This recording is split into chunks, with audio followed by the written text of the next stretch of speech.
Yamanaki, up, up.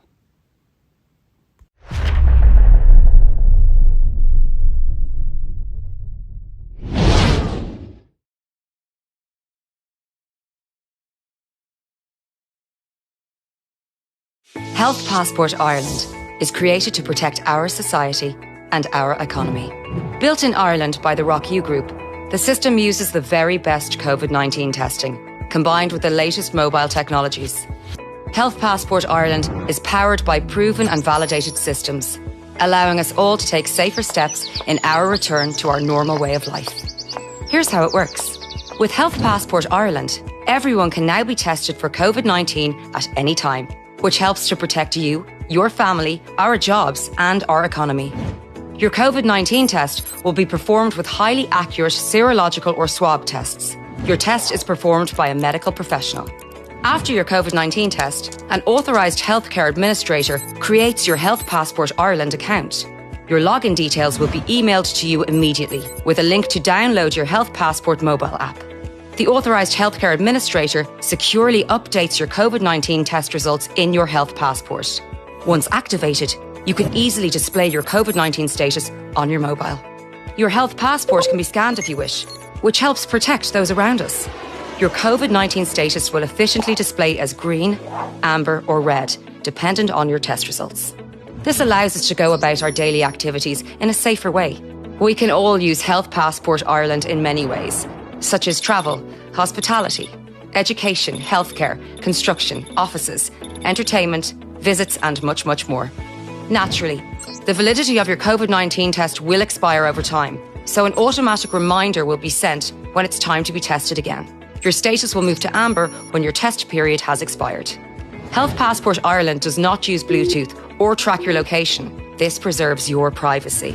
The systems can work in harmony with existing government contact tracing apps. When a vaccine becomes available, your official vaccination status can also be displayed within your Health Passport. You can even keep a diary of your international travel and events you have attended. Health Passport Ireland can be linked to existing secure medical systems if required, for example, at your GP or hospital. You can visit www.healthpassportireland.ie for more information. Health Passport Ireland.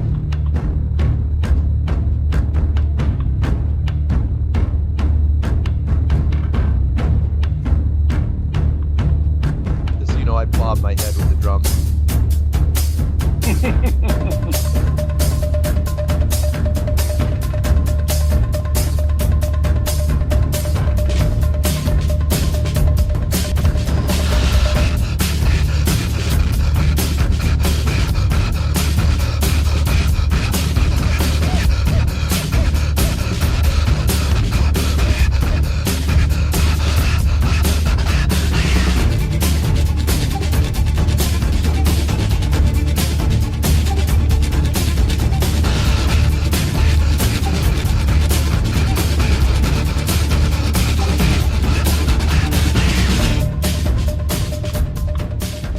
Broadcasting straight to you from a large spaceship, currently at war with mainstream science. Meanwhile, the peanut gallery is in the middle of a really heavy thunderstorm, so I have got the controls tonight. Yep, I'm controlling the calls, I'm controlling the connections, so if everything just augers into the ground, you know who to blame. Karen. Nice. All right. Hello, everyone, and welcome to Strange World, where the truth is often in fiction. I'm your host, Mark Sargent, the creator of Flat Earth Clues, which propose that all of us are living inside a Truman Show enclosed structure thousands of miles wide. Check it out at enclosedworld.com or just Google Flat Earth Clues. If you can't find it, well, you're not very good at that internet thing. I hear it's going to be a big one day. For those of you listening to this on YouTube, you want to hear the show live as it happens, please go to Truth Frequency Radio for the latest schedule. Currently, the show is on Tuesday nights at 7 Pacific, 10 Eastern. And yes, Caroline, if it is not September 1st, 2020, then you are listening to a rerun. Quote of the day goes exactly like this. Normally, Peanut Gallery writes my quotes. And since he's not doing it, you don't get one. Hey, Karen. Oh, wait. You know what?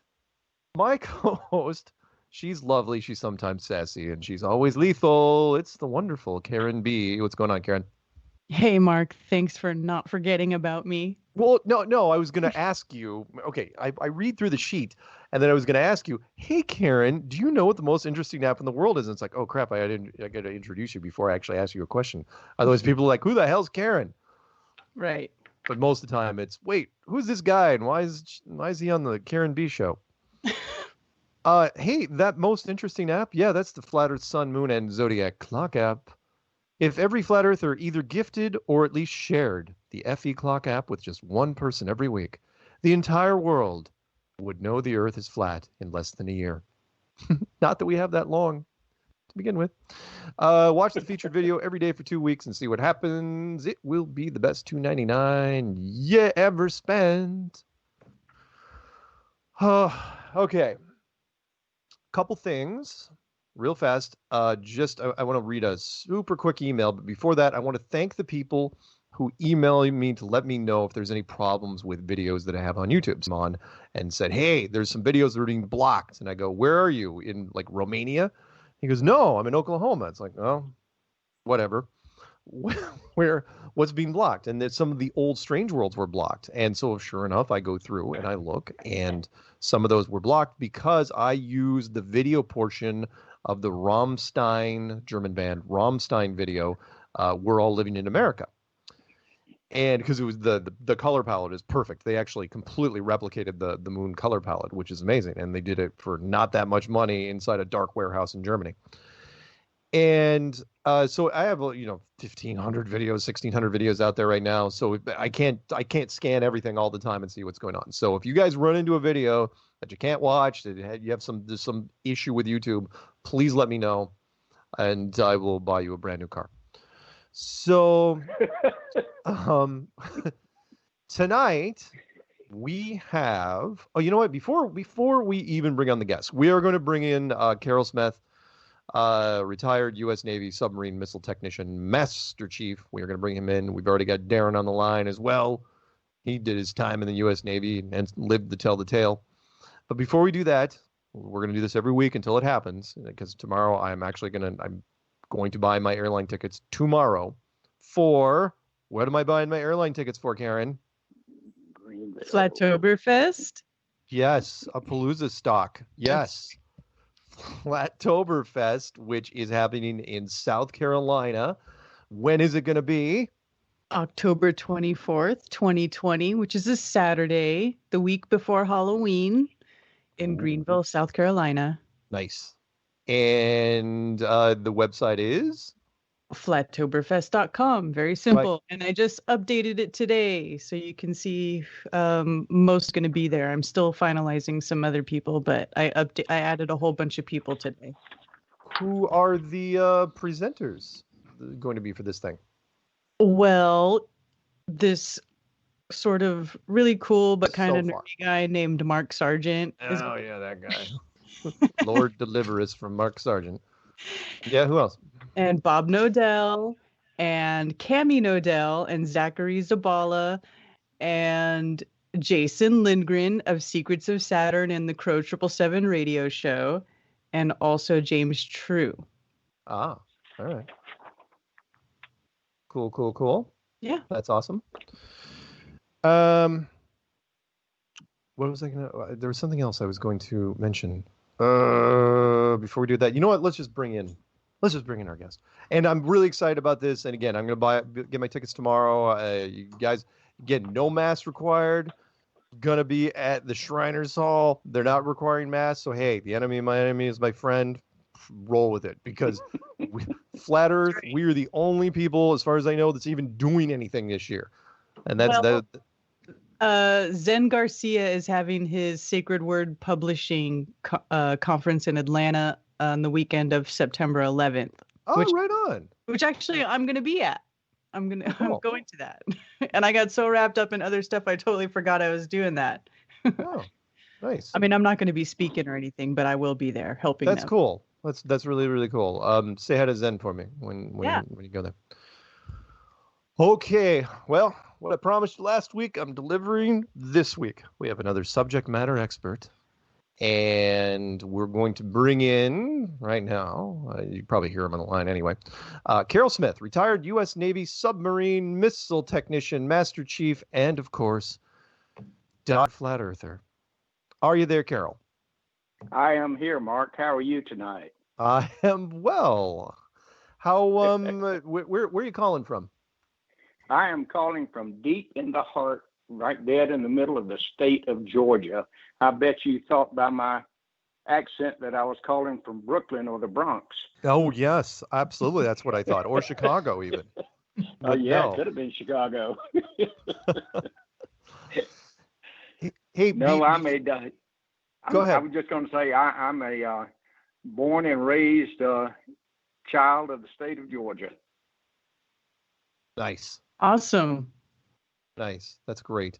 So tell us a little about, you know what, before we even do that, I'm sorry, I keep back and forth and back and forth. We have another person on the line, and I just want to introduce you two to each other. One of our previous subject matter experts, Darren Wagner. Darren, are you there? Yes, I am. Cool. And Darren did his time. Where'd you do in the Navy? I was a sonar technician, second class, and I did my stint for 4 years on USS Trepang out of New London, Connecticut, or Groton, Connecticut. Oh, yeah. Yes. Right Fast on. attack. Fast attack. Yep. Right on. Yes, sir. So anyway, Darren's in the background, and he's going to be, adding some color to this from time to time if he finds an opening. And you two feel free to throw out jargon that we will not understand, but hopefully you will explain later. Carol, how'd you get into the Navy? How'd you get into the Navy? And tell us your time there. Well, if I may take a moment to lead you down this rabbit trail to get to the Navy. Sure. When I was 20 years old, I was in a military junior college, and unfortunately, my dad had 4 kids in college. He was an electrician. He couldn't pay for it all, so we had to work to pay for our education. And I don't know what I had done over the summer, but I didn't save up enough money for my last quarter. So I had to drop out to work to earn money to finish my last quarter of junior college. Okay. Well, as it turns out, that was dead in the beginning of the war in Vietnam. I no sooner signed the paper to drop out of junior college and go to work than I received my notice in the mail that I was being drafted into the Army. I went to Atlanta a couple of times, passed all the physicals, was ready to go, had a 30-day wait period, and the guy from the local National Guard unit called my daddy one Saturday. My dad knew him. It's a small town in Georgia, about 10,000 people. Everybody knew everybody. And he said to my dad, "Hey, Charlie, I've got some openings at the National Guard unit. Do you know any young guys that want to get in?" My brother was home from the University of Georgia that weekend. And my dad looked at us and he said, "Chris, you may not want to go because you're still in school." But he looked at me, he said, "You might want to consider this. It will keep you out of Vietnam." So wonderfully at the moment, but unfortunately later on, because it was just terrible. I hated being in the National Guard. But anyway, I went into the National Guard, went on active duty at Fort Ord, California for about half a year, and then spent 5.5 years going to those awful meetings. I got out of there in 1973, got my discharge, packed up and moved to Tampa, Florida, and had a wonderful job down there. I was office manager of a big concern there. Had a great job, was earning super money for that day and time, but I had the worst boss in the world. And I put up with him as long as I could, about 2.5 years. And I did what I later heard a friend last year say: people don't quit their jobs, they quit their bosses. I was up to my teeth in him, and I went in and I said, "Look," I said, "I've had enough of this." Says, "I'm your office manager, so I'll give you whatever notice you want." I gave him a 90-day notice to find my replacement. And as one might expect, he brought in on Friday, my last Friday, the guy that was to replace me. He said, "Could you stay over and train this guy?" I said, "Absolutely not. Thank you very much," and left. And I spent a few weeks on the beach at Clearwater, St. Petersburg. And I said, "Well, shoot, I've always wanted to be in the Navy. I couldn't get in it during the war at Vietnam, and I'm going to see if I can get in it now." So I went and joined the Navy and never looked back, went with the total intent of spending 30 years in the Navy. And thought I was going to boot camp at Great Lakes, Illinois, which at the time, everybody in the Navy would tell you all sailors, all real sailors, went to Great Lakes. The clown at the Met Center in Miami asked me, says, where do you want to go to boot camp? I said, Great Lakes. He said, great, here, take this sheet of paper, get on the middle bus out there. And I did, just all amped up, just couldn't wait to get there. We got on the bus and were taken to the airport in Miami, and had someone there lead us over to a ticket counter. And the lady said, here's your ticket for Orlando. I said, what? She said, you're going to Orlando. And I was not happy. But anyway, I graduated from boot camp, and that was the beginning of my 30 wonderful years in the Navy. And I will tell you what anyone else might tell you. Every day was not great, but those 30 years were great. Nice. That's wonderful. So what oceans did you spend most of your time in? If you don't mind. Well, I spent, not at all. I spent 22 years in the Atlantic. I was a missile technician on ballistic missile submarines. And during my initial phase in submarine service, all of our missile subs were in the Atlantic because we were in the midst of a Cold War with Russia. Right. And so we needed the shark's teeth, if you will, to be in those waters. And so I could either be in New London, Connecticut, or Charleston, South Carolina, no other place. And as there were just a limited number of missile techs in the Navy, I tried to get transferred several times from Charleston to New London. I love Charleston. It's a wonderful place, but I didn't want to be stuck there forever. And the detailer in D.C. said, well, if I transfer you to New London, then I've got to transfer someone from New London to Charleston, and that makes no sense fiscally. And I said, well, okay. So I spent, 2 weeks shy of 15 years in Charleston on 3 different missile subs and 2 shore duties.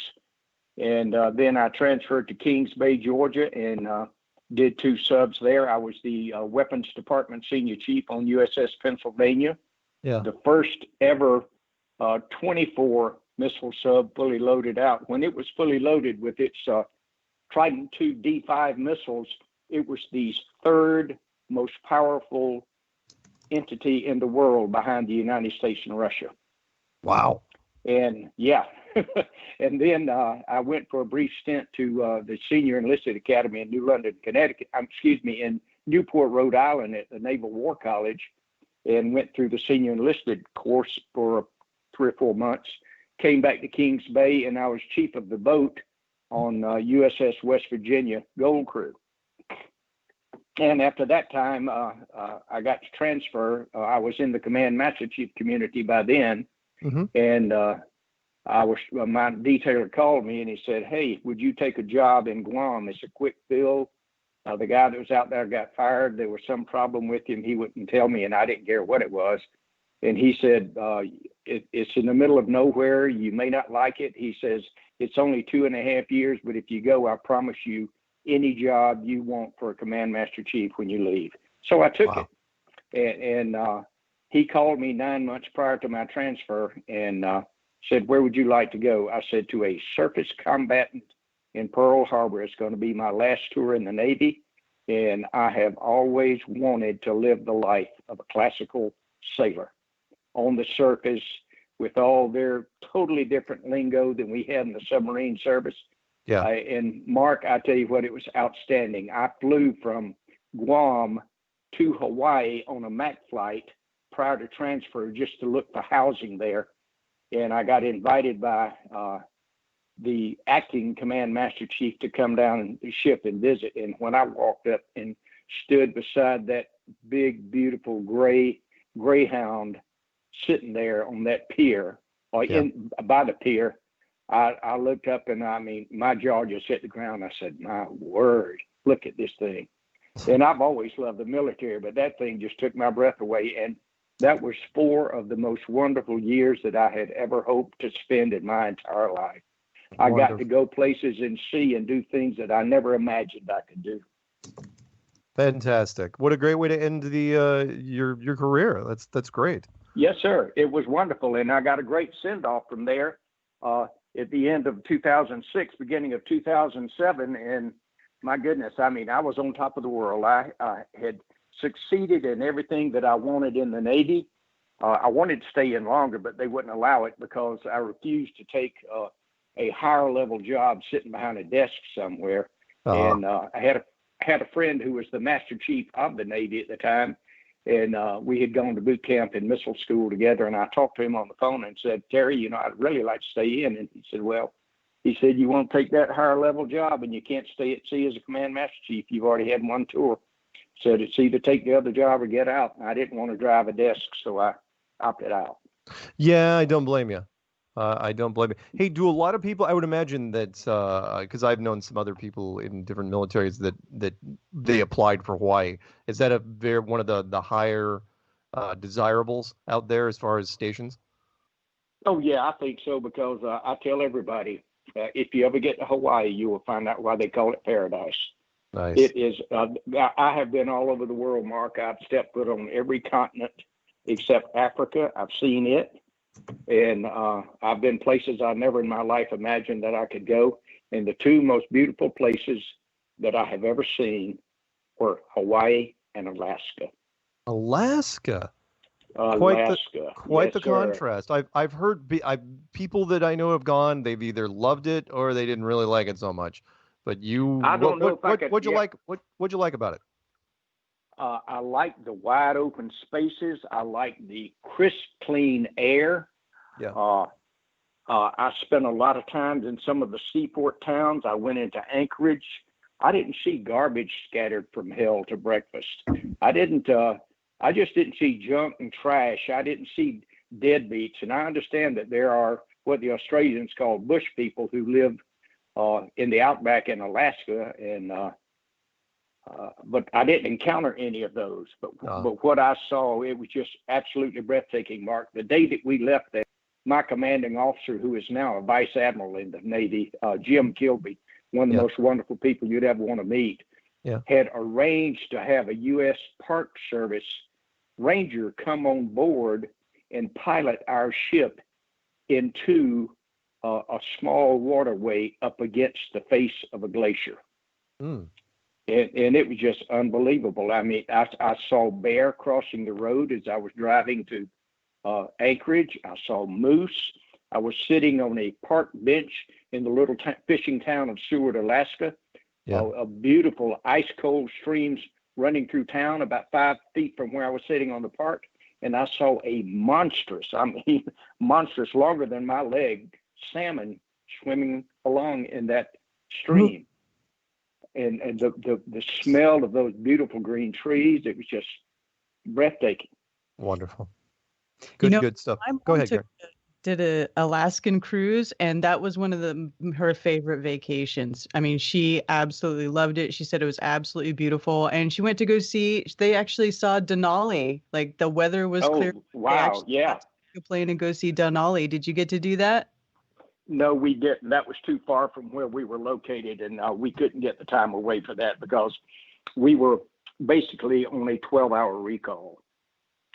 We were up there on a joint services exercise, and we had to be ready to get the ship underway, fully manned, ready to go within 12 hours.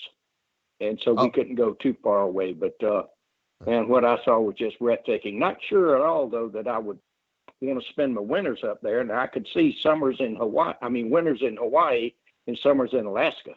There you go. They're only they're only 2,800 miles apart, and it's a straight shot north. There you go. Hey, real quick, we had 5 minutes before the first break. Give me an interesting 5-minute story on something you ran into in the Navy that you thought was unusual, unexplained, or just downright cool. Anything. Something that was downright cool. I will tell you two things that were downright cool, Mark. All right. On my first cruise out to the Western Pacific, we got to go from Singapore between the Philippines and Indonesia to the west of the Celebes, down off the west coast of New Guinea through the Straits of Carpentaria over to the east coast of Australia, and take a week shore leave in Sydney. And I can remember as a child looking in a National Geographic magazine that my dad had me the building of the Sydney Opera House. And I had just a couple of years before fallen in love with classical music. And I saw those pictures and how unique that place was looking. And I said, wow, wouldn't that be terrific to see that place? I called my dad Pop when I was a little boy. I said, wouldn't that be great, Pop? He said, that's on the other side of the world. And I said, oh.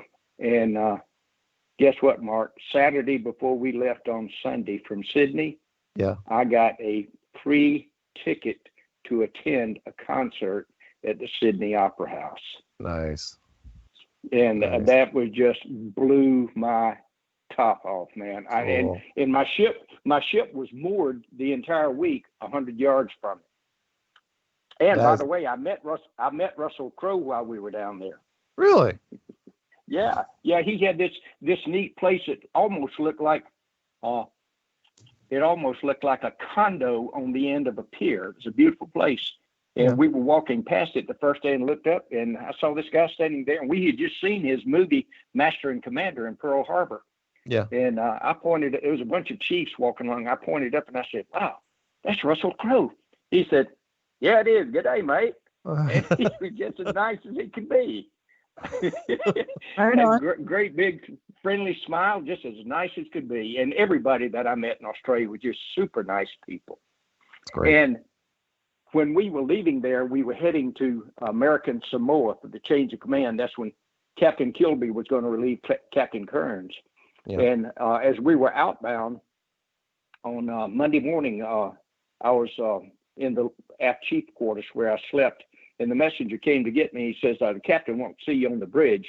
So I took off and flew up to the bridge, and Captain Bill Kearns, who was a wonderful SEAL also, the outgoing, said, Master Chief, he said, there's something I want you to see. You and I have talked about it, and you must see this here. He said, take these binoculars, and he pointed to a direction off of the starboard bow, and he says, check that out in the distance. And I saw Ball's Pyramid and Lord Howe Island, absolutely isolated places in the South Pacific. And Ball's Pyramid is a pyramid that jets up out of the water, I don't know how many hundreds of feet into the sky. But he said, isn't it amazing? You and I have talked about these places, and here we are looking at them. What's it called again? Ball's Pyramid? Ball's Pyramid. Yep. And we were almost in a direct line with Ball's Pyramid between us and Lord Howe, Howe Island. He had been the First Lord of the Admiralty when, I think, in the 1700s in the British Navy. Perhaps when James Cook was in the British Navy. Wow, that thing's crazy looking. I gotta see a picture of this because how do I not know about this thing? I'm up on all sorts of stuff. You know what's crazy about the Ball's Pyramid thing is it. One time I might have told you about this before, Mark, but I had a dream that I went to the North Pole. And it was, you know how they talk about the Rupus Negris El Altissimo, the high black cliffs in the center? This is what it looked like in my dream, very similar to this, because when I went into the North Pole, it was warm and tropical. It wasn't cold at all. And the magnetic mountain, which is Mount Meru, looked just like this coming right up out of the center. Wow, man. All right, I will look at this during the break. We're coming up to our first break, so we'll be back in 3 minutes. So don't anyone go anywhere, and we'll come back with Carol Smith, retired U.S. Navy submarine missile tech, and Darren Wagner and Karen and everybody else. We're probably not, just so you guys know, we're not going to take calls until the third segment. So I got one more segment. Don't go anywhere. Oh, yeah.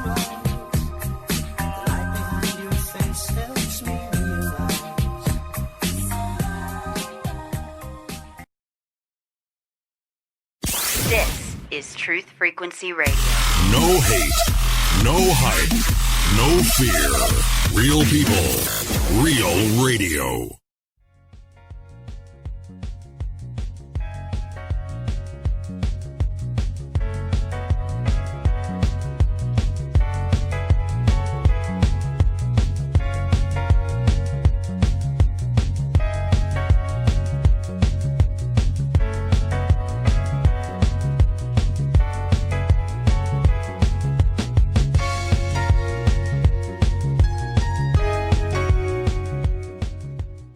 Welcome back to Strange Worlds, part 2 of 4. Hey, you know what? That was Joe Jackson stepping out from his album. Karen, what was the album? Night and Day. Yes, it was. It's Subject Matter Expert Night, which means we have Carol Smith, retired U.S. Navy submarine missile technician, Master Chief. We also got Darren Wagner for, a little bit of flavor. We'll see. But before we say something funny, Darren. Something funny, Darren. There you go. See, I can always count on him. I want to read a really, really quick email that was sent to me last week. I was talking about gravity and vacuum and all that. So this was written by Randy and Laura K. Thank you, Mark, for posting the video and reading our email. I watched the rerun of your show today. Very few people work around high vacuums. I worked in gas-fired steam plants. We had a condenser that we tried to keep around 26 inches of vacuum. Hopefully, is that right? 26 inches, 26 degrees. The condenser was used to condense the steam back into a liquid to complete the steam cycle. When we shut down the unit, we would open the vacuum breaker valve. As you open the valve, air would rush in so quickly that it would make an ear-splitting noise. And if you happened to be next to where it was terminated, it would have sucked you right into the condenser. The pressure equalizes quite quickly, and by the time the valve was open, the pressures were equal. It seems unlikely that our world is surrounded by a vacuum that is stronger than our condenser vacuum. Yeah, absolutely. The perfect vacuum is 29.92. Don't know what that is exactly. We had a lab tech that we called 29.9. He never figured out why. Anyway, thank you, Randy and Laura K, for that. Appreciated it. Okay. Hey, Carol. Yes, Mark. So, hey, I get good emails sometimes, believe it or not. That's a great one. you were in the Navy for 30, a full 30 years? Right. Yes, I was. 30 years. 30 years, 1 month, and 1 day. Nice. How long have you been one of us? How long have you been in the Flat Earth community? How'd you get involved with us? Oh, that's it. Well, really about 2015 or 2016. Okay. I don't remember what brought the conversation forward, but someone wide-eyed said, "Hey, have you heard about the Flat Earth?" I said, "Of course I have. That's what everyone was telling Christopher Columbus he was going to sail off of." There you go. And they said, "No, I'm talking for real." I said, "What?" And they said, "Really, it's true." And I said something to the effect, "Are you stupid? Have you lost your mind?" And this person had so drunk the Flat Earth Kool-Aid and was so passionate about it. I can't even remember the guy's name now, but he was just so passionate about it. I said, "My Lord, let me dig into this." I dug into it with the intent of disproving this silly Flat Earth thing. Everyone does. And the more I dug into it, the deeper down, as Mark would say, that rabbit hole I went. And I couldn't disprove any of it. I mean, I can't prove that the Earth is flat, but I sure can't prove that it's round. And my senses and the things that I read and the mathematical things that I try to work out, the night sky that I look at, having been at sea where I can see 1,000,000 miles away, tells me that we are not on a ball that's spinning that's spinning round and round 1,000 miles an hour, orbiting the sun at 66,000 miles an hour in a solar system that is burning at over 500,000 miles an hour into the infinite void of nowhere. I can't buy that. I mean, I agree. If that's the case, why don't the constellations look different all the time? Yeah. It makes no sense. And I will tell you, Mark, I'm a firm believer that there is a dome somewhere. And I believe that that's why the United States and Russia were firing those atomic bombs into the atmosphere in the mid to late 50s, trying to find it. And perhaps they did find it. I don't know. Yeah. I've watched Richard Byrd's video on the Longines Hour. Yep.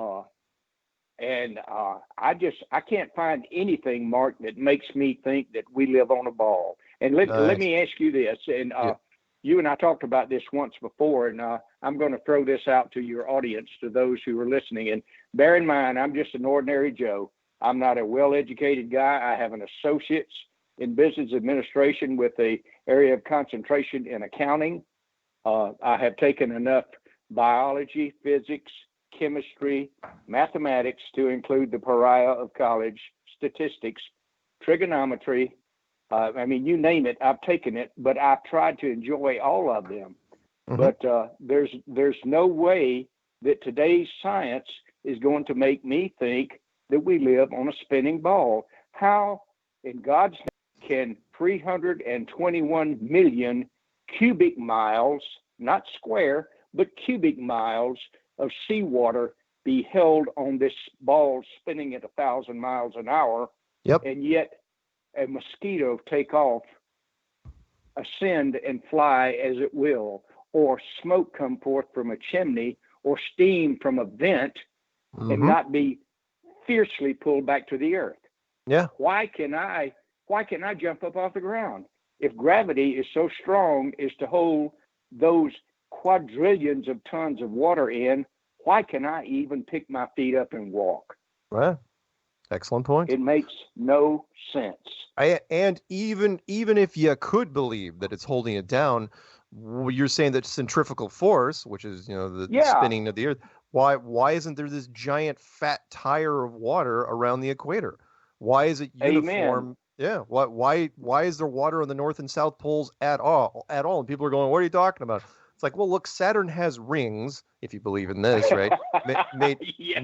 Made out of ice and stuff. Well, shouldn't the Earth have a ring made out of water? It doesn't have to be in space. I was going to say the same thing. There should be a ring of water at the equator. Yeah, there should be. Reaching out, Lord only knows how far. Right. But I mean, this guy Neil deGrasse Tyson, I don't know the man. Therefore, I personally Neil, whatever his name is, I just call him Neil Tyson. Therefore, I don't know him personally, but I can't stand anything that he stands for. And I can't believe how he is so flagrant and foolish as to make a statement that the earth is kind of pear-shaped. Yeah. That's the epitome of foolishness. That would be smarter to think the earth were like two diamonds that were inverted and held together face to face so that they could spin like a top or a gyroscope. Yeah. That would make more sense than, I mean, look how out of revolution something like that would be if it were spinning.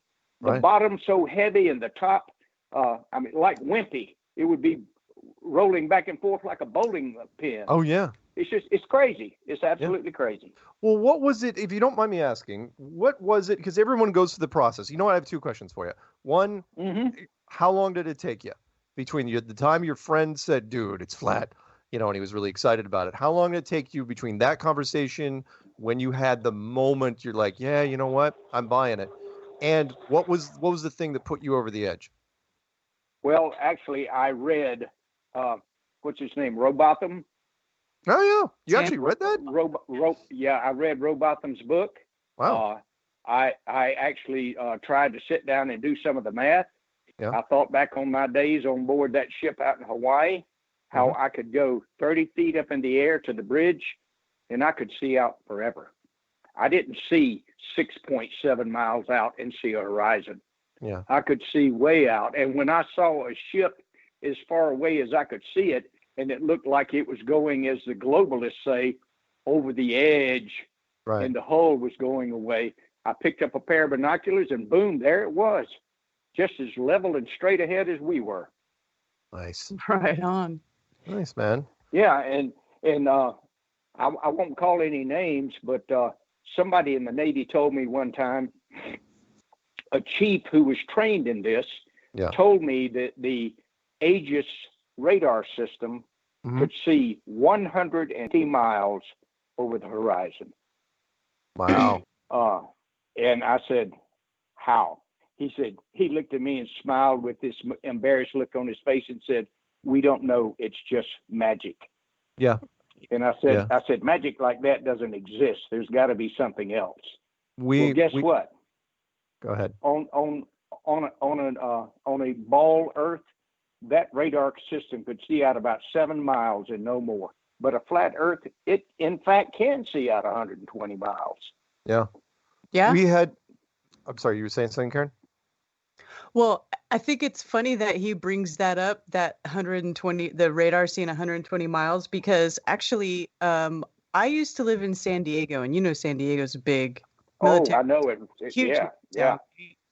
Okay, well, my ex-husband was in the Navy, and he was stationed there, and I got a job at a local place that did a bunch of exhibition work for a lot of big military contractors that were also in San Diego. Uh-huh. So anyway, one of the contractors came to us, and I had designed this whole like presentation folder, like this whole thing for the Navy about this thing called jitters, JTRS. Do you know what that is? Have you heard about that? I have heard of it. Yes, I have. Okay, it stands for Joint Tactical Radio System, and it's a system that they were installing into the fleet, right, into all the ships in the fleet.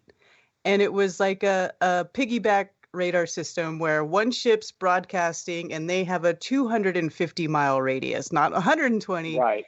Their radius was 250 miles with this system. And then they could link up to the other ships, and then they could see what the other ship was seeing. And so it extended their range to this huge range, right? But 250 miles from ship to ship. I mean, come on, that right there. Yeah. Yep. Yeah. Absolutely. Yeah. I mean, I read in, I think it may have been in Rowbotham's book. I've read so many books since then. I can't. And by the way, Mark, to answer your question of a moment ago, please forgive me. I go down so many rabbit holes, I get lost. But that's right. I think it was probably 6 to 9 months. I was doing a lot of questioning. I've looked at a lot of your videos. I listened to a lot of Eric Dubay, Geocentrism. Yeah. I can't remember who else. There were some guys, Globe Busters, I think. Oh, yeah, they've done a few things. And I read Rowbotham's book, read quite a few books, and I finally said, that's it. I mean, why believe the crap that you're fed by government-controlled media? Why believe that over your own personal senses? Am I educated in advanced trigonometry and all of that? No, I'm not. But I can do basic mathematical calculations as put forth by these scientific mathematicians.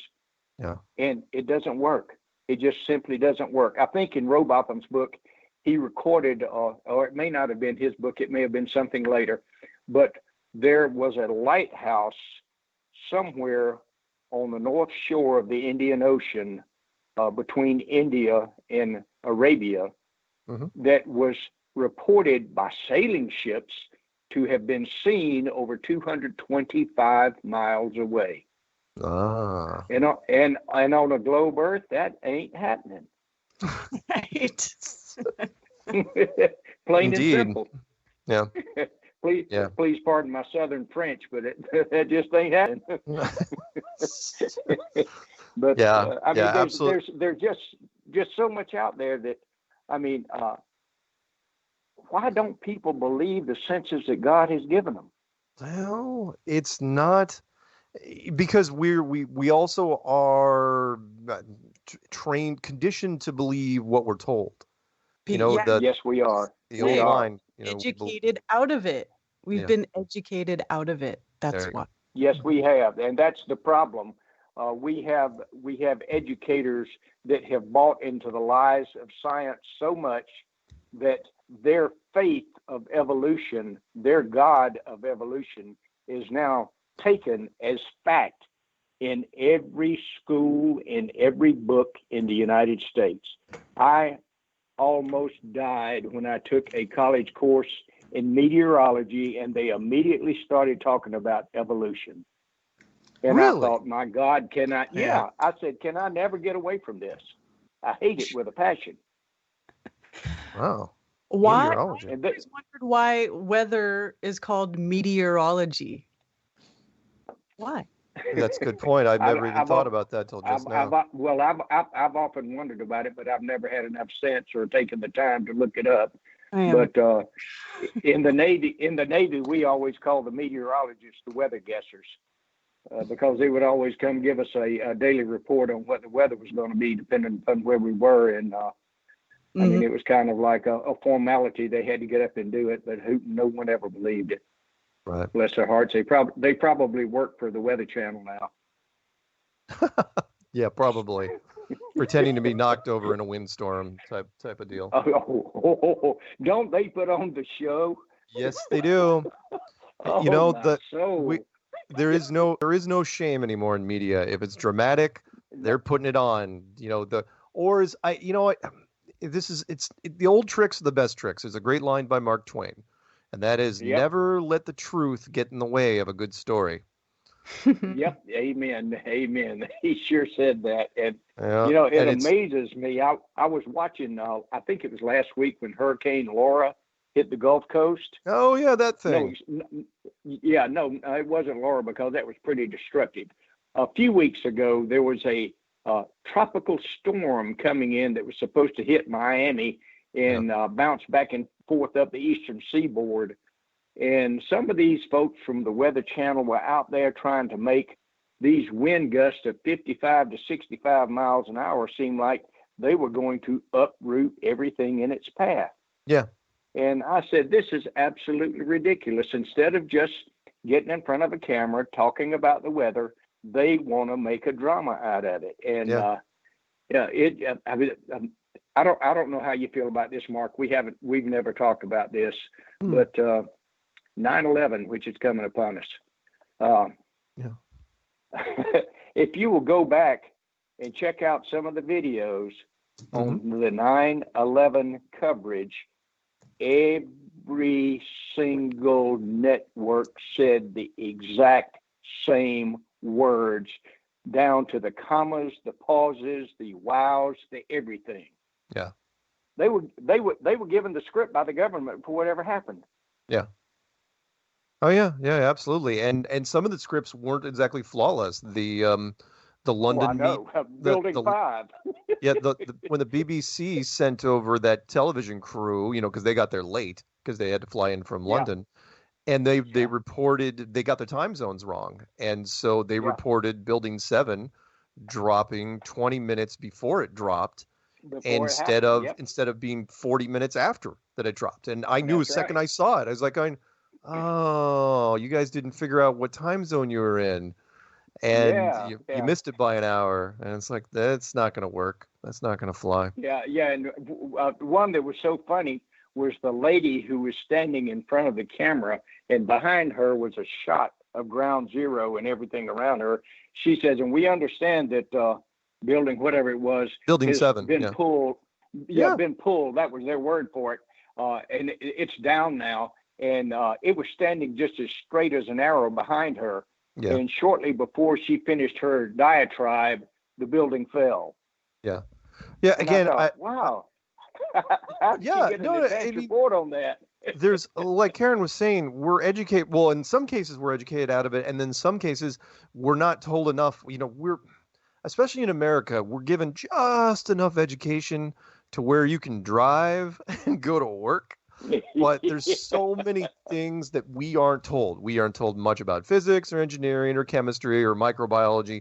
Or electricity and magnetism are two of the things they leave out. Or I don't know how a 50-story building with a little fire in the basement can just fall just on its own. What are you talking about? And pancake, one story upon another, upon another, upon another. It's amazing. In all of the rubble of ground zero, there was nothing but some steel beams and some powder, and those steel beams having been cut at a 45-degree angle, incidentally. And there was powder everywhere, and yet through it all, there was found a passport of one of the guys that flew one of the planes into one of the buildings. Yeah, and it was untouched. Isn't that amazing? Oh yeah, it was amazing to me, and then we'll try to get back on track here. It's amazing to me Yeah, I'm sorry. that no, it's all right, it's all right. That the demolition teams were so notoriously quiet. There's not that many demolition teams in the country, or even in the world for that matter. I know it. But Yeah. demolition teams, you watch. I mean, there's tons and tons of videos or instructionals on how to blow up a building, and they go in. It takes months to do this. I mean, it takes literally, they go in with, they have to take all those other support beams out and the substructure out, and then they drill all the holes and plant all the explosives. It takes a long freaking time to do that. And then all of a sudden, it's like, people don't understand. It's like, if Building 7 just went down the way it did, you would have no need for demolition teams. You just start a fire in the basement and just wait for, I mean, That's 5 right. hours, that's all it took. Yeah. And the demolition teams were like, they were just shuffling their feet. It's like, yeah, we're not going to comment officially on what's going on here. So what was the, when you were doing, so I know the, missile technicians, you can't give me any classified stuff. So if you have, if you kind of snuck a nuke out and blew up a country or something, you can't tell me or anything like that. But did you see, was there anything weird that anything unusual, anything X-Files-ish when you were doing the Navy stuff? Anything weird? You ever see a UFO, a giant squid, Bigfoot in pajamas? No, What is it? absolutely not. No.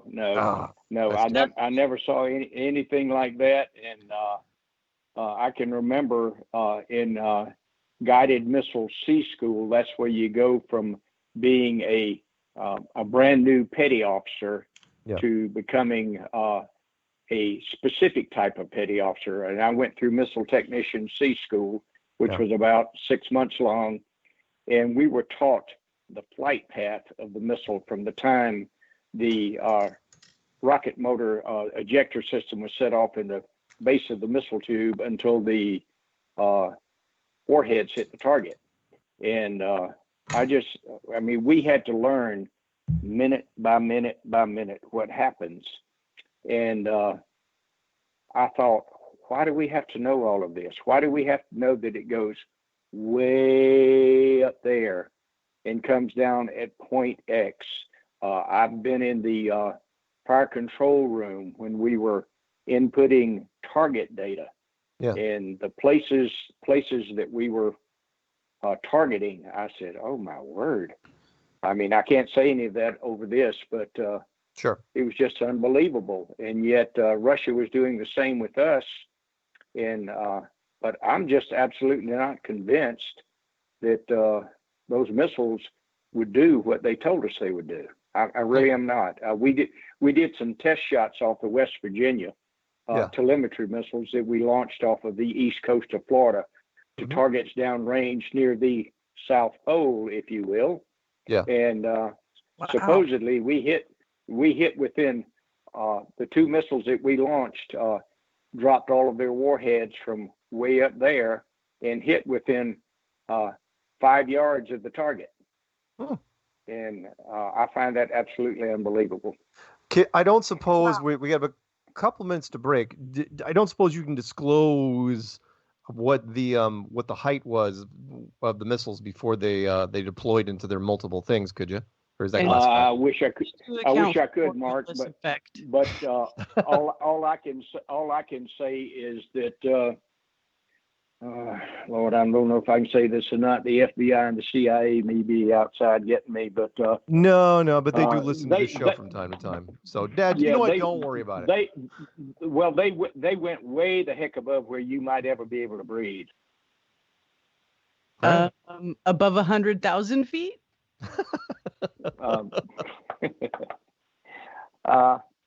Above 65,000 feet.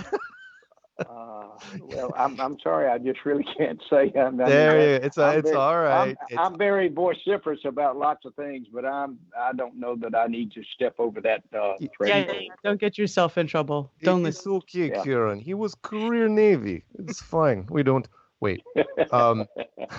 What I mean is, we're coming up on account for Coriolis effect. Oh yeah, there you go. Did in the firing solutions, did you guys ever account for the spin of the Earth? No.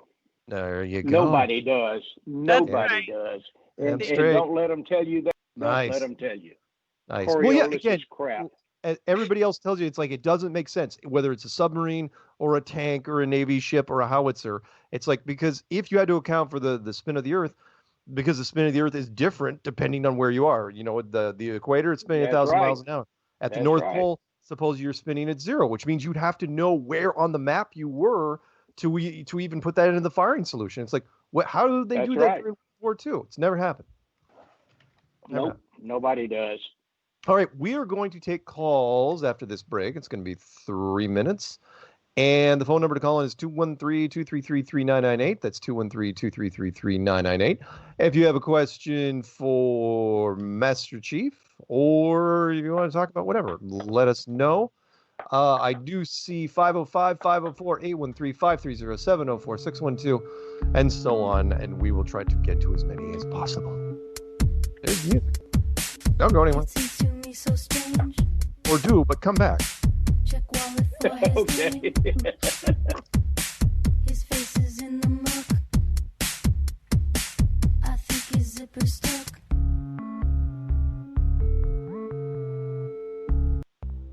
Censorship and regulation is becoming an ever-growing. This is Truth Frequency Radio. The wicked ones obviously under heavy Masonic influence.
Welcome back to Strange World, part 3 of 4. We are doing a subject matter expert tonight. Is Carol Smith, retired U.S. Navy submarine missile technician master chief. We also have Darren Wagner. We have Karen B. Next week, of course, we have Donald Trump and Joe Biden will be coming on the show to determine who is the better kisser. And my money is going to be on Trump because he's got some really pouty lips. So there you go. Hey, Carol. Hey, Mark. Would you mind if we took some calls? There's a lot of people out there that want to talk to us. You up to? No, not at all. But I just want everybody to understand, as I've said before, I'm not an expert in any field. I'm just an old guy, and I try to learn a little bit every day. You know, in Star Trek, they said space, the final frontier, to boldly go where no one has gone before. And I want to boldly go every day and learn something. And that's what I'm trying to do through all of this, to try to make sense of it all. And there are those out there that know a whole lot more math, physics, and calculus, you name it, than I do. I'm just trying to make sense of the world around me in the best way that I can. And I will do my level best to answer any question that I can. And if I don't know, I don't know. I'm not so foolish as to say I don't know. All right. Hey, I have a question for Carol, if it's okay. Since you're a submarine guy and you spent all kinds of time, obviously, in the oceans, what do you know, or do you have any comments about the abyssal plains? Because that was something that I looked into a while ago as one of the proofs of, or an evidence of flat Earth, I'll say, because it's like these huge, just wide, vast, flat parts at the very, broadest parts of the ocean, right? Mm-hmm. Do you know about that? Well, I've looked into that. Yes, I have. And bear in mind also that I am a Christian. I very much believe in the Word of God. I think it is God's Word. I think the Bible is from the beginning to the end. And I believe that there was a time about 1600 years after creation when God brought forth a flood on the earth, because that was the only time in Genesis late chapter 8 or early chapter 9 when God said, the Bible said God looked on everything that he had created and it was not good. That's the first time he'd ever said that. It was a wicked world. And according to statisticians, at that time, based upon the reproduction that was thought to be going on among human beings at that time, there figured to be about 1 billion people inhabiting the earth at that time. So it wasn't just Noah and a small tribe of people. The earth was filled with people. And God gave them an opportunity to repent, and they didn't. And so he told Noah, I want you to build an ark. And it took Noah and his sons, Ham, Shem, Japheth, 120 years to build the ark. That was 120 years God gave mankind to repent.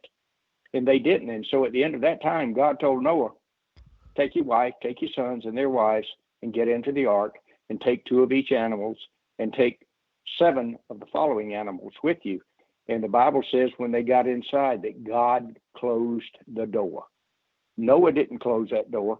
God closed it, because God was pronouncing judgment on mankind. And the Bible says that the fountains of the deep broke forth.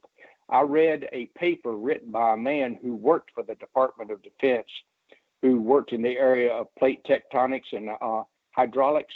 And he said that from all of the study that he had done, that there was ripped around the middle of what we call the oceans of this earth, holes in this earth that appeared to resemble the seam of a baseball that spewed water and rock and muck as high as 5 miles up into the air. And I think that those abyssal plains are a result of that. And I think that that's when the one chunk of land where God had separated the water from the dry land, I think that's when that one chunk of land broke apart. Wow. I was not expecting that answer. Interesting. Well, do you I'm sorry, I research, didn't mean to knock your shoes out from under you. But Well, that makes me wonder if do you look into mud flood stuff or Tartaria or the supposed hidden history of things? Do you look into any of that stuff? No, I do not, because I quite honestly, I simply don't have the time. There's so much out there that I want to look into, that I want to study, that I want to learn. And it's like the first time I walked into the New York City library, the summer I graduated from high school, I walked into that library in New York City and I looked around and I said, oh my Lord, so many books in such a short lifetime. There's just not enough time in life to learn. I mean, there's so many things that I want to study, so many. Even being retired, there's not the time for it.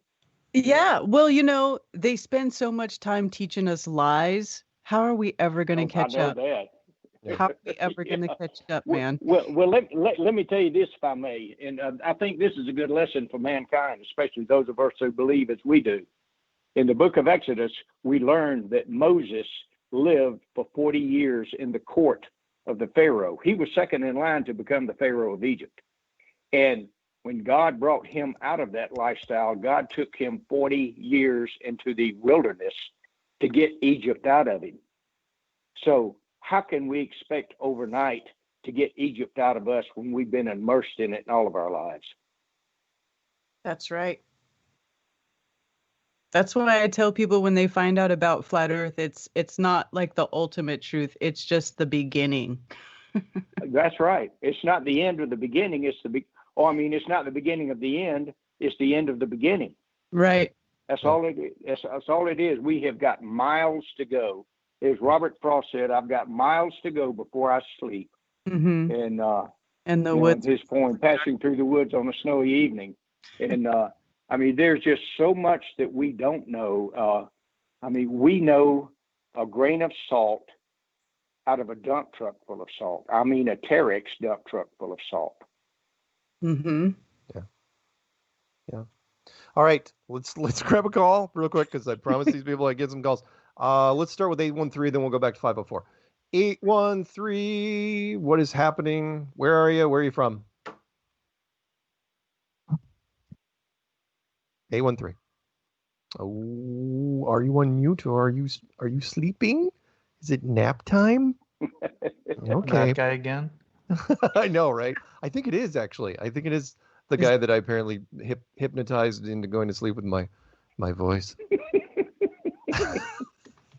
All right, let's go. I swear I will pick you up 504. I want to get one call in first.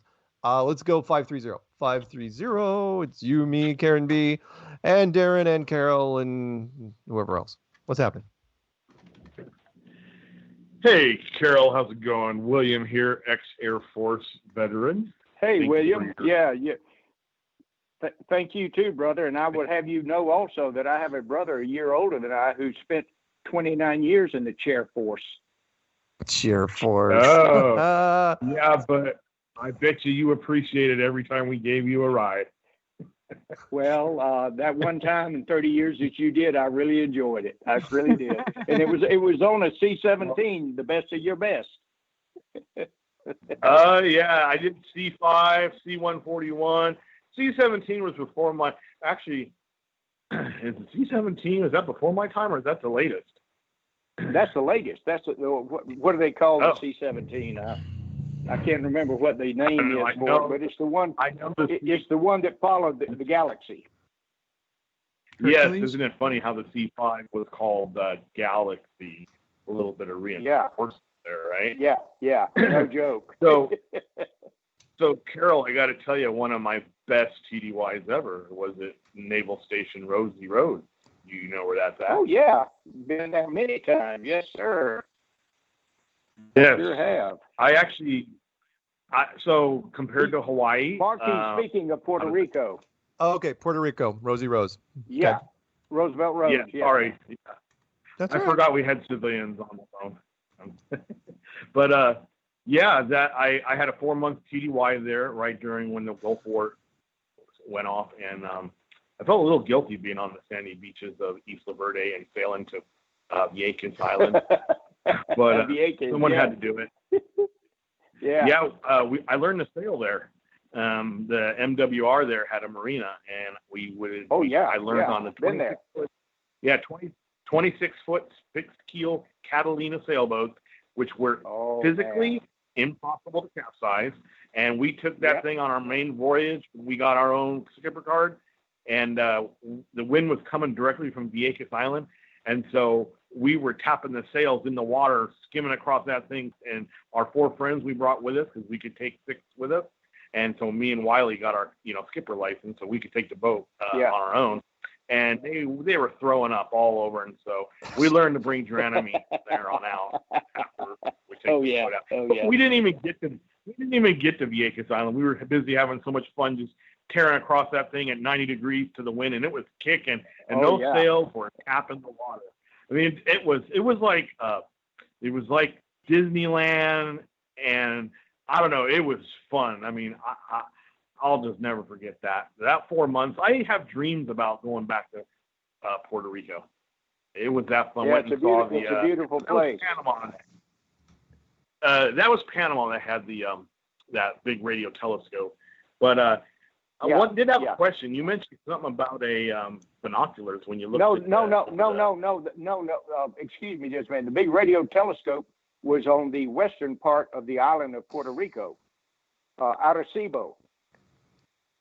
It was a natural. Yeah. It was a natural dish in the earth there, and they put the antenna across it. That's the big one that they supposedly see all the asteroids with. Yeah. Oh yeah, they sure do. They've shot a bunch of movies there.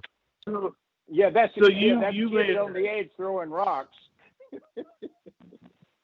You made a comment, so when I was in Puerto Rico, I got a tour on a Coast Guard cutter, pretty big boat, and they gave me some binoculars. And the binoculars that you talked about, were they so powerful that you had to turn on a gyroscope so they would vibrate so you would not bob the horizon when you were looking through them? Were those the same kind of binoculars you used?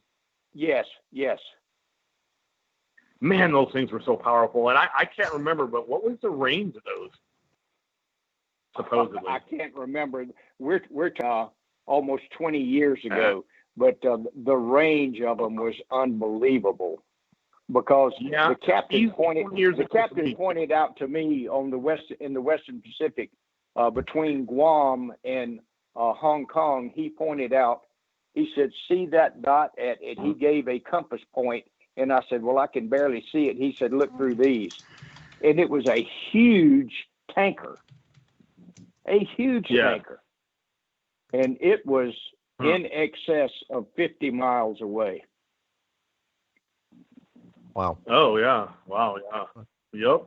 Yep. So, and then I do have one story. It's secondhand about in my Air Force days.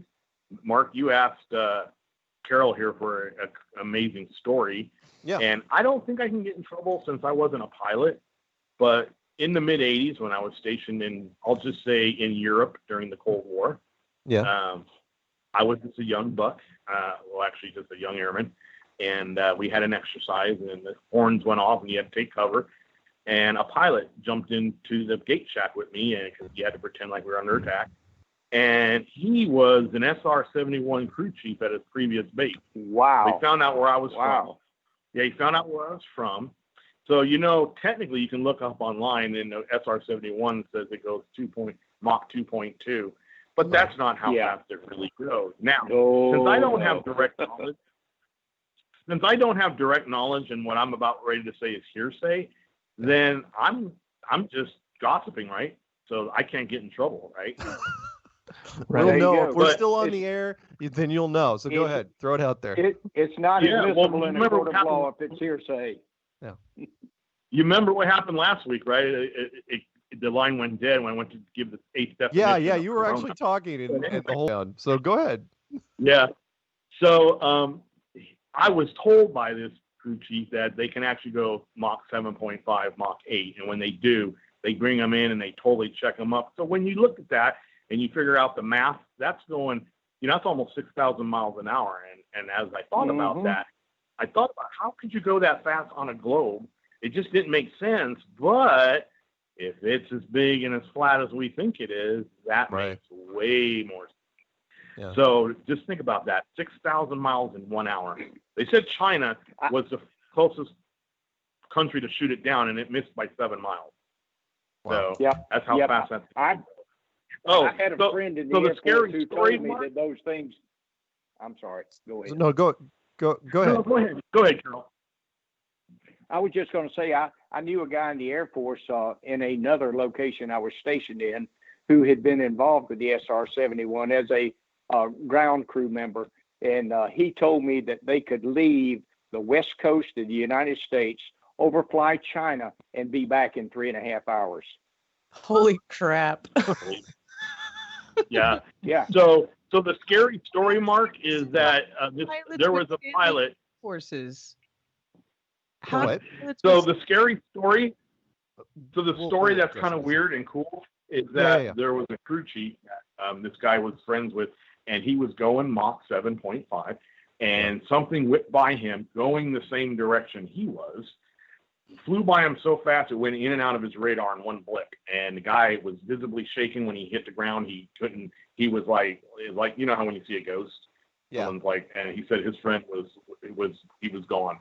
He was like, I don't know what the hell that was, but it flew by me. I looked, I'm like, what the hell could have that been? And it was so fast. He couldn't even tell what it was, but something went by him, and when they downloaded the telemetry, it went in and out of his radar range, whatever that would be, which I would imagine would be a lot. It went in and out in one blip. Yeah, there's your story. So, that is cool. And Carol, I'm also a born again Christian and been reading the Word for about 16 years now. And to answer a thing with Mark, I listened to his clues one afternoon, and about 20 Bible verses made so much more sense right off the bat. And I think I didn't need much convincing after that. I just thought, the world's under the sway of the devil, and he lies about everything. So why would I think he wouldn't lie about this? Right on. Yeah, exactly. Let me along with the coronavirus. I mean, Go ahead, Carol. Yeah. In 2001, I flew nonstop from Atlanta to Tokyo en route to my next station in Guam, which is about 1,500 miles south of Japan. I asked when I found out where I was going, I asked if I could fly by way of Honolulu because I wanted to see Hawaii for the first time. Didn't know if I'd ever get to see it again. But the guy, the Navy guy who was issuing the ticket said, "Oh, that's way out of the way. That's too far." And I looked on the globe and I said, "Well, not on the globe Earth. It's not. I mean, it's right on the way." But then I looked again on when I bought into the flat Earth. I said, "Hell, that's way out of the way." Yeah. The route that we took, we went from Atlanta to Tokyo in a straight shot over the Midwest of the United States, over Canada and Alaska, and dropped straight into Tokyo. Hawaii was 2,800 miles south and out of the way of that air flight. Yeah. That issuing agent may have not even suspected a flat Earth, but he had sure been told how to route military personnel the shortest and the fastest way. Yeah, absolutely. Well, I told Mark this a couple of weeks ago that I don't know people who fly a lot, but every time I flew a new route in the military and I was going to another part of the world or country, I always was wondering, why are we going this way? Because I have the ability to think spatially, and I thought, if we're on a globe, why aren't we going this way and why are we going that way? Yep. And then, you think about it and then you just dismiss it. You don't think about it, the rest of the flight. You just, you plug in your earphones and you do whatever and you zone out on a movie. So, but that was before I was awakened. So, but William is awoken now, so it's all good. Right on. All right, guys. It was good chatting. God bless you all. And Lord willing, I'll talk again with you. All right, man. Amen. Sorry that you were cut off last week. No worries. Bye, Karen. Right, tell Pia not to do that again. Yeah, I'll tell the guys in the agency down the hall. Seriously, though, I want to know how anyone can stand flying in 6 or 7 Gs constantly for an hour. No, because the Gs will relax after a while. Is it like eventually you acclimate, like you catch up to it or something? Yeah. No different than an acceleration. Exactly. And then so when you get going, you're okay. Yeah. Like when you take a Tesla and you punch it, with that, what I understand, they have an amazing amount of torque, and you get up to 120 miles an hour. That first burst, it's awful. So the question is, when you go from, I don't know, let's say subsonic to 6,000 miles an hour, how fast are you doing it? And I would imagine it's just the amount of tolerance. It's got to be a hell of a rush. But to that guy's point, if he was doing, 6,000 and something blew by him, close enough to where he could see it, that was a statement. That was more like, "Oh, you're the fastest car on the road." No. I know that I read a testimony from a Blackbird pilot who said that he was flying and he was at 80,000 feet above the Arizona desert and he could see the coast. Yep. Yeah, and he could see where the Rocky Mountains met Canada. Yeah, I've got a segment. Yeah. I've got a segment of that on my show or on my channel.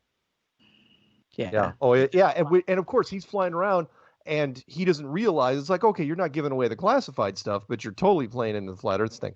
All right, I want to take one more call before the break, and then we'll do our final break, and then we'll take a few more calls and wrap it up.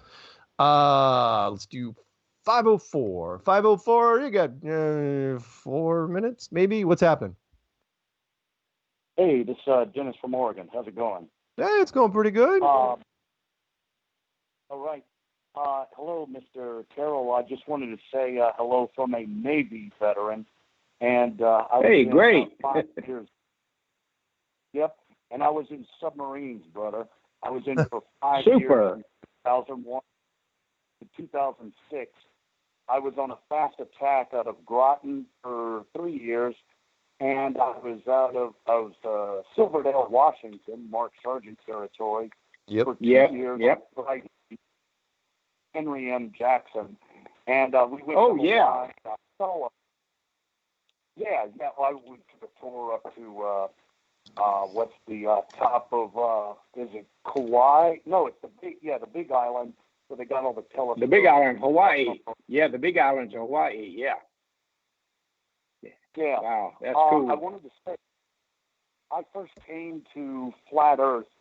I became a geocentrist in 1994 out of an argument, but out of the Bible. But I became Flat Earth in '96, because for the same reason. It was robot from the very first chapter of the book, Earth Not a Globe, is what converted. So I was flat Earth before I went into the Navy, and on my first submarine, it was I think Joseph Nose. He was the department head for the missile department, and he wanted to disqualify me out and stuff because there was a chief that was under. We had arguments about it. When I went to my second boat, I had a lot better time because I learned how to just not talk about it and go with the flow. But he actually got his own submarine. I'm talking about Commander Nose, and Obama fired him from it because he said he wasn't capable. But I did have one question for you. You said you run the Georgia area. Are you by any chance going to Flattoberfest? Oh, yeah. Didn't even ask him that. I am going to do my level best to be there. That's only about a 2.5 to 3 hour drive from here. It is a family-friendly event, just so y'all know. Yeah. I would love to spend time with like minds. Yeah. Go ahead. Yes, go ahead. Oh, just the last thing. I thought that was a great point of all the moral point about what you said. Moses spent 40 years in the desert before he started his mission because it takes time to change from the things that you've been doing years. Like even the Apostle Paul, he went 3 years to Arabia before he turned around. He did. He did. In the school of God, so he took time to. That's right. Relearn. So great point there, and appreciate it. Yes, sir. Well, it's good talking to you there, brother Submariner and Navy veteran. Hope we get to meet you. Yes, sir. Dennis Hull's my name, and I'll see you there. My wife. Okay, Dennis.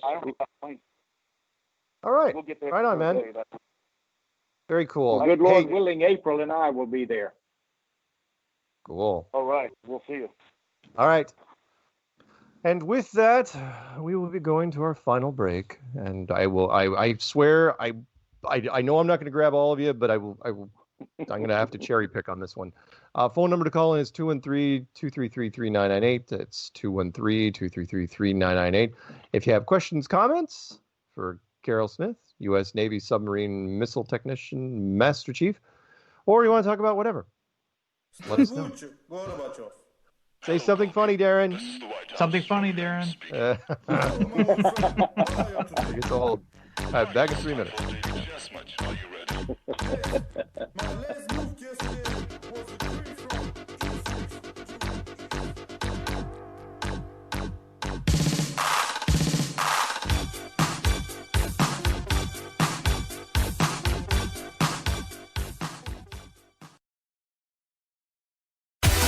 No hate, no hype, no fear. You're listening to Truth Frequency Radio. We are TFR.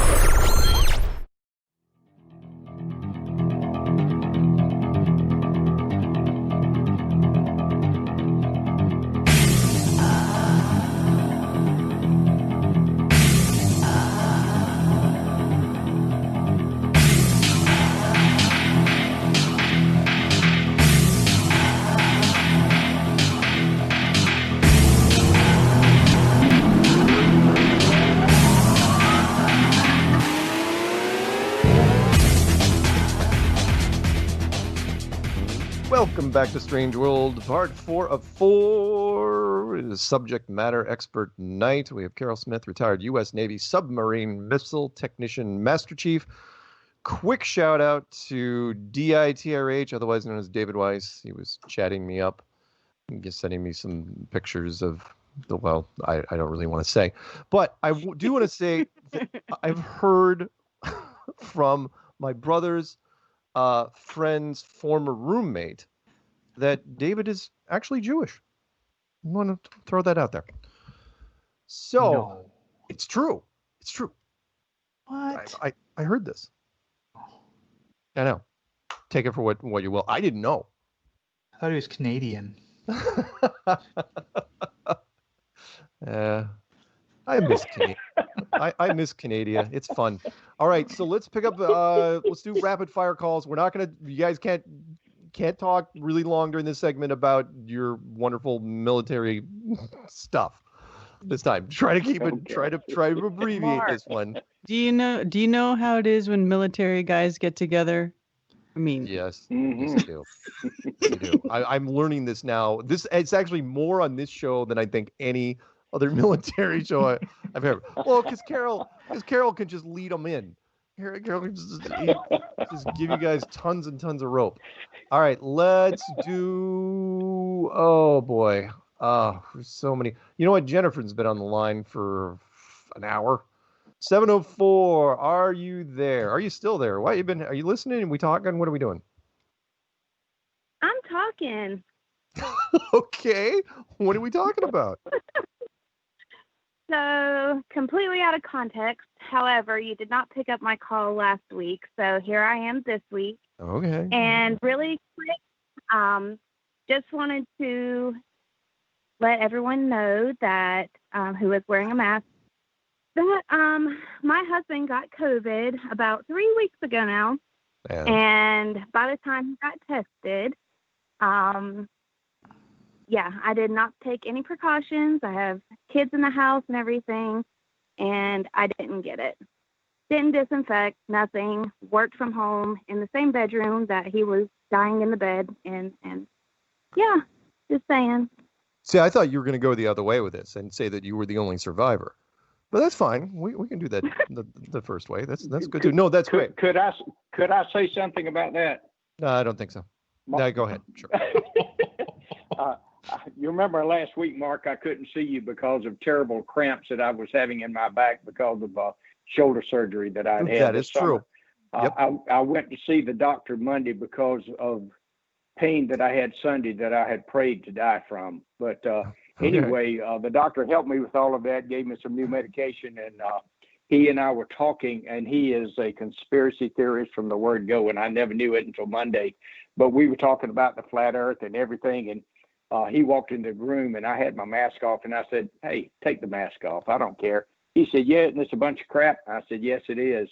And he said, "Let me tell you something. I heard yesterday that of all of the hundreds of thousands of deaths that there have been in the United States because of COVID since the beginning of the year, they can only truly substantially say that 6,000, in fact, were caused by COVID."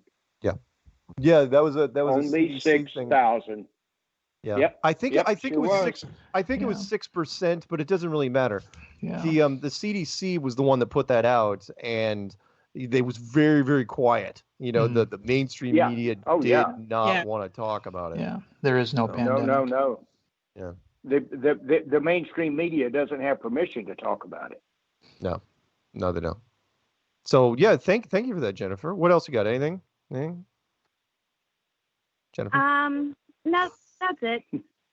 Shout out. All right. Well, you know what? Good enough. I'm glad somebody threw in a virus thing today. I did an interview for like 90 minutes today. At the very end, we did virus stuff. By the way, the kid that was interviewing me, a DJ from, I don't think he was from America originally. He was in late 20s, absolutely all in, completely convinced that it was absolutely legit. And that America wasn't doing enough. And he goes, "I'd lock it down more." And it's like, you know nothing about nothing. Wow. Yeah, I know, right? Amen. All right. Anyway, Jennifer, thank you very much. And don't be a stranger, okay? Jennifer. Thank you. Good night, Jennifer. I'll put you back on mute. All right, let's jump down to, I'm going to save those two towards the end. We still got time. Let's do maybe Twin Cities. 612, I haven't picked you up, have I? Hello. Hey, hello. Are you listening or are we talking? Hello. Can you hear me? Yes, I can hear you. And so can the millions of people and the agencies. So be careful. What are we talking about? Yeah. Sure. Well, let's I haven't worn a mask since this thing started. You are lucky. To say that up front. You are lucky. Well, you haven't had to fly, have you? What's that? You haven't had to fly, though, have you? I've been No. Yeah. But I've been shopping everywhere and, So. Well, my friend Brian's had like 9 or 10 flights, and he hasn't had to wear a mask. Nice. But he hasn't flown since they stopped giving people the religious exemption, though, which is against the law. I hear you. What, did he fly cargo? Yeah, I live in. No. Did he fly cargo? Yeah, he mailed himself. All right. I live in Minnesota. Do you have a question? Do you have a comment? What's happening up in Minnesota? Well, I have a couple of comments, but Carol was in submarines. Yeah. And it's funny because I and my 11-year-old son at the time, which was like 8 years ago now, would use a submarine to explain to people how the Earth was flat. Oh. Using the submarine going around the globe. That there's men in these submarines. Submarines, correct me if I'm wrong because I've never been in one, but they move horizontally, even when they're going. They're descending into the water. Or coming back to the surface, they're always horizontal. Okay, well, you can't be going around the globe then, because at some point, like at the equator, you'd be vertical. That's right. And at the Antarctica, you'd be upside down. I talked to a guy today who used to be a pilot, and I asked him. I said, "How in the world do you keep on flying around this globe Earth?" I didn't tell him what I believed in and what I was talking about. I said, "How do you keep from climbing as you go around the globe Earth and fly out of the Earth's atmosphere?" And he said, "Well, it's all got to do with gravity, and when the jet engines sense the lack of air, the autopilot will put you back down to." And I said, "Give me a break, Oh, good grief!" And I did, in fact, today do a very little drawing myself. I drew an 8-inch circle, and then I set it off in degrees of 0, 90, 180, and 270. And I looked up on Google, and I found the distance between the Philippines and Honolulu. And I plotted it out on this 8-inch circle. And that actually works out almost to scale to the Earth, because the Earth would be, based upon its circumference, 7.6-inch circle. And I figured out the math of a surface ship going from the Philippines to Hawaii, and the submarine submerged at X number of feet on a horizontal plane going that same distance. And it turns out that the submarine gets there almost a day and an hour ahead of the surface ship, which is going on a run line around the top of the globe. And it's ludicrous, because I've been on surface ships and I've been in submarines, and it doesn't happen that way. We all travel flat, horizontal tracks. Yeah. Yep. And that's great of you to use that with your son. So I have a question for everybody, even people that are on the chat, because we're all in different parts of the Earth right now. So if we're supposed to be on this globe, we should all be at different angles. But I bet you 100% that if all of you set a level in front of you, we're all sitting vertically with horizontal desks in front of us. Well, they do call it sea level, not sea curve. That's right. Exactly. And even, the people that argue about, that they argue that we live on a ball, but when you walk upstairs even, you inherently want to stay vertical. You don't stay 90 degree with the steps. Yeah. Our mountain climbers. In cartoons, the mountain climbers stay 90 degrees with the mountain. But in real life, you want to stay vertical, and you want to get to the top of that mountain so you can get to the plateau and stand on a level surface again. Because even when we sleep, we don't sleep in angled beds. We sleep on a horizontal bed, because that's all these little things. Everybody individually proves it to themselves that we're on a flat Earth. Hate to do this to you, but we're trying to do some, finish up a whole bunch of different calls. Any shout outs before I let you go? No, not at all. All right. Hey, thanks for calling. Don't be a stranger. Okay. I guess I got one more thing I got to tell you, actually, because you guys have brought it up earlier. What? Rob Skiba has a video out where he has the actual instruction manuals from SR-71 and the Blackbird and other airplanes where they actually say in the manuals that they tested the airplanes over a flat stationary Earth. Right. Right. They do. Oh yeah, I've read that. And then there's a guy from NASA he's a bald guy with hair on the sides of his head, glasses on, that says we as men have never been higher than 400 miles up. Right. Oh yeah. If you've never caught that video. It's all there. All right, then. Hey, thank you very much. We'll talk soon. And thank you for all that. I don't even think we've been 400 miles up. Oh no. I don't think so either. No. Let's grab. Oh boy, I've got to pick. 412. Are you on with us? You listening? You talking? Because you gotta talk fast. What you got? 412. You said? What? I didn't hear a number. It said blind unmuted. I'm assuming I'm on, so I'm just gonna run with it real fast for you. Yeah. What do you got? Oh my God, that's amazing. All right. So, first time caller, been listening for ever since January when the bomb dropped on me. But nice. Just wanted to say to the guy who served in the military in Hawaii for a long time that I went to college in Hawaii.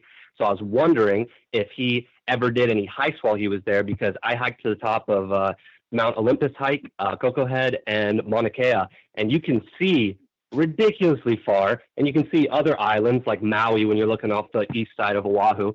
So I was wondering if he ever did any hikes and saw some crazy stuff.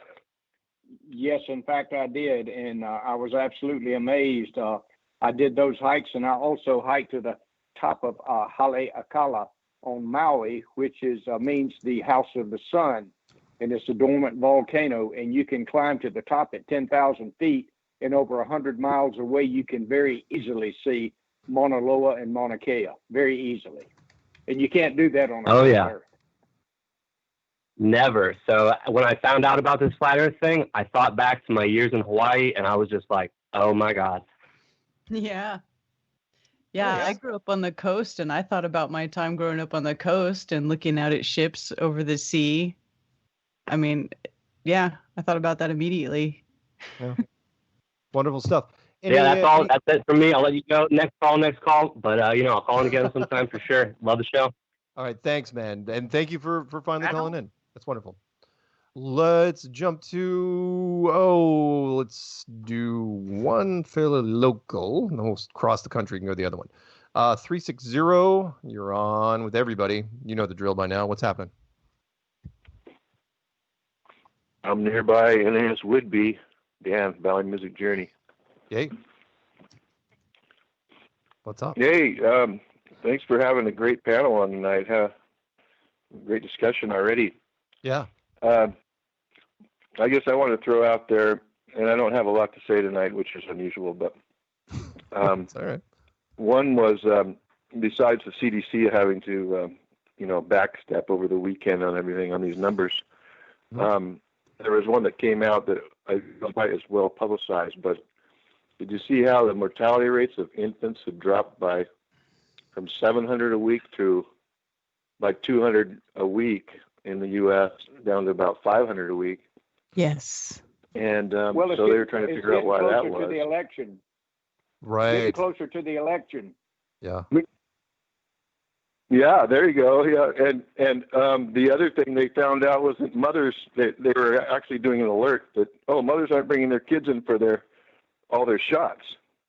Well, guess what? Nothing else has changed except for the moms aren't bringing in their kids for their shots. The SIDS rate's gone way down. That's right. That's right, because those shots were killing those kids. That's right, because they're not getting as many vaccinations. Because all vaccines are poison. Every single one. Amen. Yep. My dentist had a fit last week because I went to fluoride. Your dentist didn't. You gave. Wow. Sorry. Say that one more time. No, I said my dentist had a fit last week when I went in for a checkup and a cleaning because I refused to have fluoride after it, and I said, "No way, fluoride is a poison." Well, but we've used it for years. I said, well, hell, they've used the electric chair for years. I'm not going to sit in it. Seriously. You know, I went to the dentist. I took my children to the dentist and I said, I don't want them using any fluoride. And they go, why? It helps their teeth. And I said, but fluoride is a neurotoxin. And you know what they said to me? It sure is. They said, it is, but it's just a little bit. Yeah. That bullet will only go so deep. It may or it may not kill you, but it'll only go so deep. Right. But then on top of the water you drink and you wash your clothes in it, you bathe in it, you drink it, cook in it, and they're like, oh, well, they average it out based on how much you drink. I said, but you don't just drink it. You know, people don't get it. I'm sorry. Continue. No, they don't. Anything else? Well, just back to the naval experience, I just was curious if looking back on it now, he thinks that at some level, or if any of his officers or commanding officers or anyone else looking back on it knew or was already, briefed that the Earth is a non-moving stationary plane. Besides the scientists, obviously, that are working at the military labs, like the SR-71. Well, I don't people know. People that designed that. What about the rank and file or the? Go ahead, Carol. I can tell you this. You go ahead. That's my question. Yeah, I understand, and I will say this, and I say this very lovingly and with deep respect and regard for those officers that I served with and those that I've known, but they have totally drunk the Kool-Aid, and they buy in 100% to the government, the media, and if there were any flat earthers among any of the officer community anywhere, I'd be most surprised. Now, there's some renegades. There's some good young officers that came in and did their time and got out who probably are flat earthers. But the rank and file who stay in for the long run, I think not, because they have to drink the Kool-Aid. They have to bow to the lamb. They have to buy into everything in order to move onward and upward and get to where they're going. Yeah. And I think they do it so much that they convince themselves that they really believe it. Yeah, I'm convinced some of the officers I served with also knew. Yeah. All right. Anything else before we let you go? Well, thank you very much. Yeah. Just was going to say, though, as a follow-up, supposedly I was told from somebody who had a family that high-ranking Boeing executives do know, and it's kind of a running joke for them. But that's about all I've heard.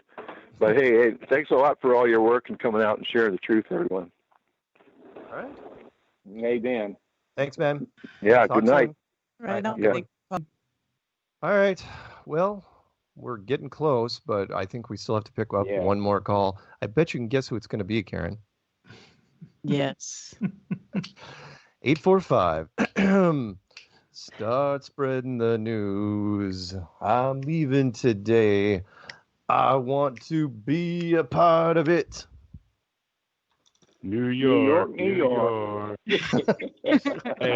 I only sang because Carol's on. I haven't been singing because I've been pissing. New York sucks, just so you know.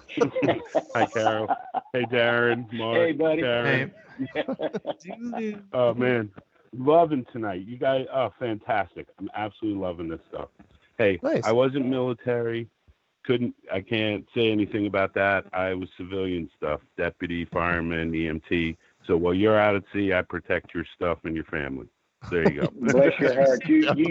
Bless you. Something I couldn't do. I could go as deep as you want to go in the sub, but I couldn't do the EMT thing. Oh, hey, can you tell us how deep you've gone on a sub? Can you tell us that? I don't think you can. Well, that was one of my questions. No, I'm sorry. Okay. I will give you the government diatribe. We can go in excess of 300 feet. And they changed. Carol, they updated that. What was that, Darren? Carol, they updated that in the 80s to 800 feet after a nightline leak. Are you kidding me? No, I'm not. I remember people telling me that when that Nightline special aired and it went out on the air, the captain saying, dive, make your depth 800 feet. Within about 15 minutes, naval policy changed. And wow. Yeah. So I mean, suddenly everybody got the word. Hey, it's now 800 feet because the cat that. Well, I'll tell you a little secret, my friend.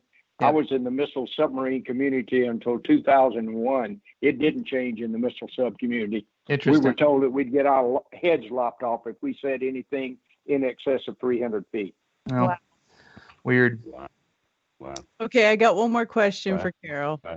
What class submarine were you on? Were you on a nuclear class sub? Oh yeah. All the submarines now are nuclear powered, and I'm gonna tell you something else that most people don't buy into. Nuclear power is the safest and the most wonderful thing on Earth. I love this, man. I say that. This may sound crude to you, but I heard this years ago. More people have died in the back seat of Ted Kennedy's car than have died from nuclear power accidents in the U.S. Navy.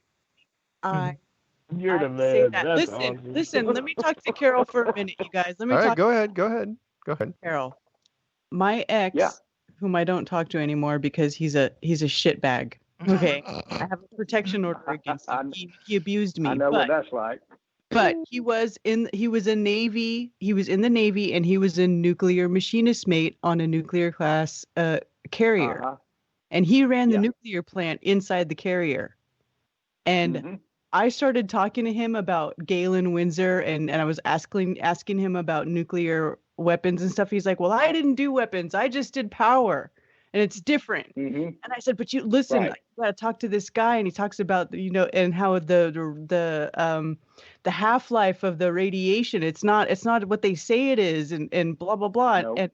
And he's like, and when I started telling him about it, I just saw his eyes glaze over. And he was like, I don't know. Maybe I'll watch it later. It's like he didn't want to know. It's like he's like, and he used to tell me, I just want to take the blue pill. Don't tell me about this stuff. Yep. I heard a thing years ago when I was in high school, and that was so many years ago. It was said, "My mind is made up. Don't confuse me with facts." And that's the way that's the way the world is today. People don't want you to upset their little world. They don't want to have to change. They don't. So what do you think about nuclear weapons? Real or not?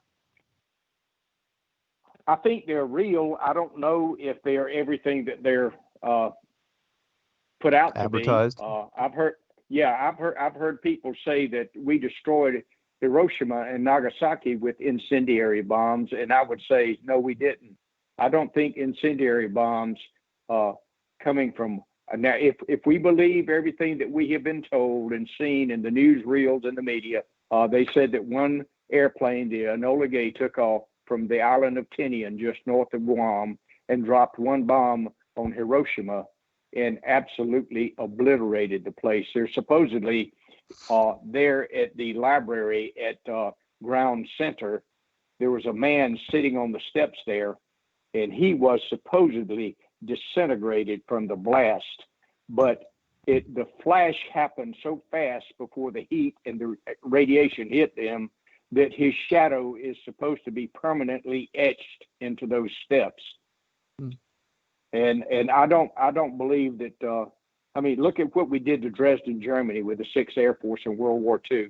We absolutely destroyed that place with incendiary bombs. We killed over 100,000 people.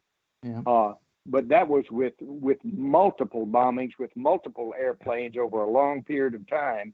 Well, I say it wasn't too long a period of time; it's fairly short. But I truly believe that we dropped very lethal nuclear weapons on Hiroshima and Nagasaki. But if they will do what they say they do, I really don't know, because like everything else in our government and everything else in the not a space agency, NASA, everything is compartmentalized, and people don't know what's going on in the next room. So I only know what I was taught. Hey, and Carol, what I have tried to learn. Yes, Mark, I'm sorry. I hate to do this to you, but we're winding down the show, guys. So because we have extra people, we're going to do this really quick. Thank you, Carol, for all your wonderful stuff, and we will put this thing up soon. So thank you for that. Say goodnight, Karen. Good night, Karen. Say goodnight, Darren. Good night, Mark. Damn it. Good night, Darren. And with that, thank you, everybody. It was a pleasure. And we'll be back next week. Same flat time, same flat channel. Hey, thanks, Amen. Carol. Good That night. was a great talk. Well, thank you. Good night, everybody. I loved it. Everybody. Awesome, Carol. Can we Oh, see you bye. at Bye, Flattoberfest? Zulu. Bye. Hot sex. Bye. Love What?